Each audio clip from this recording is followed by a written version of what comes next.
پاکستان تحریک انصاف کے ساتھ کے پی کے میں 2/3 میجارٹی ہے، اور الحمدللہ ہم علی امین صاحب کے جس کو خان صاحب کا بھرپور اعتماد حاصل کے اس کا شکریہ ادا کرتے ہیں، ان کا خراج تحسین پیش کرتے ہیں، جو خان صاحب کے ایسے جیالے ہیں، ایسے ٹائیگر ہیں جنہوں نے اپنے صوبے کے خسارے کو سرپلس میں بدل دیا۔ 200 ارب کا سرپلس پاکستان کے تاریخ میں کسی صوبے اور حکومت کے پاس نہیں آیا، یہ صرف کے پی کے کا صوبہ ہے، اور یہ مرہونی منت ہوا ہے ہمارے علی امین گنڈاپور صاحب کی وجہ سے۔ We are so proud of you وزیر اعلیٰ صاحب۔ یہ جتنی باتیں ہم کر رہے ہیں، یہ صرف یہ بات نہیں ہے کہ ہم ریفلیکشن کریں ماضی پہ۔ آپ لوگوں کے کریک ڈاؤن ہوا، آپ کے اریسٹ ہوئے، آپ کے گھر سفر ہوئے، آپ کے بچے سفر ہوئے، آپ کے کاروبار سفر ہوئے، آپ نے 1 ارب 50 کروڑ کے آفر ٹکرائے، اور پھر بھی آپ خان صاحب کے ساتھ ڈٹے رہے۔ وہ لوگ جو ڈٹے رہے، میں خان صاحب کے ایک نمائندے کی حیثیت سے، اس کے ایک جانشین کی حیثیت سے، اس کے ادنا ورکر کی حیثیت سے، لیکن بحیثیت چیئرمین تم سب لوگوں کو جھک کے سلام پیش کرتا ہوں کہ آپ اس کے نظریے کے ساتھ کھڑے رہے اس وقت۔ اتنی سختی میں یہ مثال صرف پاکستان تحریک انصاف نے، صرف اور صرف پاکستان تحریک انصاف نے یہ مثال قائم کی ہے۔ لیکن آج کا دن فقط یہ نہیں ہے کہ ہم یہ کہیں کہ ہم نے کیا کچھ کیا تھا فاسٹ میں، کس طریقے سے یہ پارٹی بڑی ہے۔ آگے چیلنجز بہت زیادہ ہے۔ We have a lot to do more۔ 1996 میں دیکھے، شاید آج کے مقابلے میں لوڈ شیڈنگ کم تھی۔ 1996 میں جس وقت خان صاحب نے تحریک انصاف کی بنیاد ڈالی، اس وقت انصاف کا حصول اتنا مشکل نہیں تھا جس وقت آج انصاف کا حصول مشکل ہے۔ 1996 میں پاکستان میں وہ ججز تھے کہ لوگ ان پہ کتابیں لکھا کرتے تھے، اس لیے عدلیہ اس وقت کے عدلیہ آج کے عدلیہ سے زیادہ انڈیپینڈنٹ اور مضبوط تھی۔ ہمارا سٹرگل ابھی شروع ہے، ہم نے وہ کچھ اچیو نہیں کیا ابھی جو ہم نے اچیو کرنا ہے، جو آپ کے لیڈر نے آپ کو بنیاد رکھ کے دیا ہے۔ یہی ہے وہ ریزن جس کے لیے خان صاحب کہہ رہے ہیں کہ میں جیل میں گزاروں گا لیکن کمپرومائز نہیں کروں گا۔ الحمدللہ آپ کا لیڈر کبھی بھی کمپرومائز نہیں کرے گا۔ ہم ایک بات واضح کر چکے ہیں کہ ایک پولیٹیکل پارٹی کبھی صرف یہ نہیں دیکھتی کہ میں نے پاسٹ میں کیا کیا، لیکن اپنے سارے سراؤنڈنگ سرکمسٹانسز کو دیکھ کے فیصلے کرتی ہے۔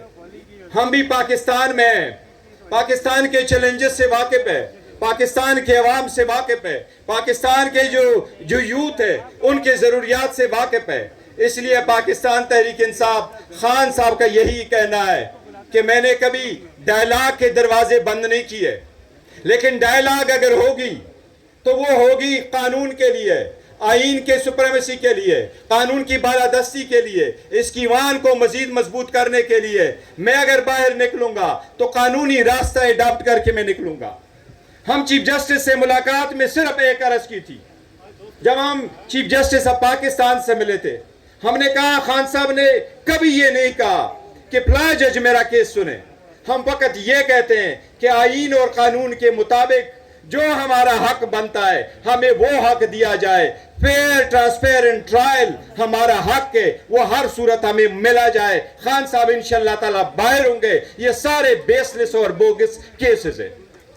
خان صاحب یہ اعلان کر چکے ہیں کہ ہم آگے بڑھنا چاہتے ہیں اور دروازے ہمارے بند نہیں ہیں، اس کا مطلب کمزوری نہ لیں۔ پاکستان تحریک انصاف روز بروز مضبوط ہو رہی ہے، اس لیے پاکستان تحریک انصاف اپنا سٹرگل پارلیمان میں بھی جاری رکھے گی، عدالتی کارروائی بھی جاری رکھیں گے، اپنے الائنس کے ساتھ مل کے انشاءاللہ تعالیٰ اپنا فیوچر کا لائے عمل بھی انشاءاللہ تعالیٰ جلد ہوئے کر کے آگے کی طرف بڑھیں گے۔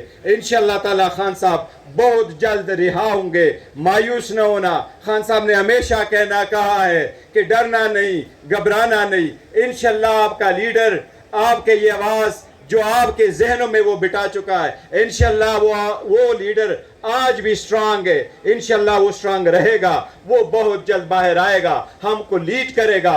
ایک مرتبہ پھر جو پاکستان تحریک انصاف کا نظریہ ہے کہ آزاد عدلیہ ہو، پریس آزاد ہو، عورتوں کے حقوق کو حقوق کے تحفظ ہو, جو مائنارٹی ہے ان کی حقوق کی تحفظ ہو, ایوان مضبوط ہو, عدلی آزاد ہو. انشاءاللہ تعالی یہ سٹرگل ہمارا کنٹینیو کرے گا اور اس وقت تک کریں گے جب تک یہ حاصل نہیں ہوتے. آپ سب لوگوں کا بہت شکریہ.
تین نسلیں آپ نے گروی رکھی ہیں. بچہ جو آج پیدا ہوتا ہے 3 لاکھ روپے قرضے کے نیچے پیدا ہو رہا ہے. دنیا میں تیل سستا ہو گیا ہے, ہم نے اور اس کی قیمتیں بڑھا دی ہیں. ہم نے عوام کے اندر مڈل کلاس ختم کر دی ہے.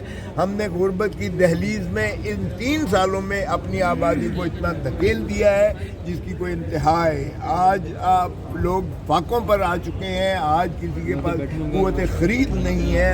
آج آپ دیکھیں آپ کی معیشت جو ہے اور زیادہ ڈبو حال ہے. اور جس دن ابھی تو ٹرمپ نے جس دن آئی ایم ایف کی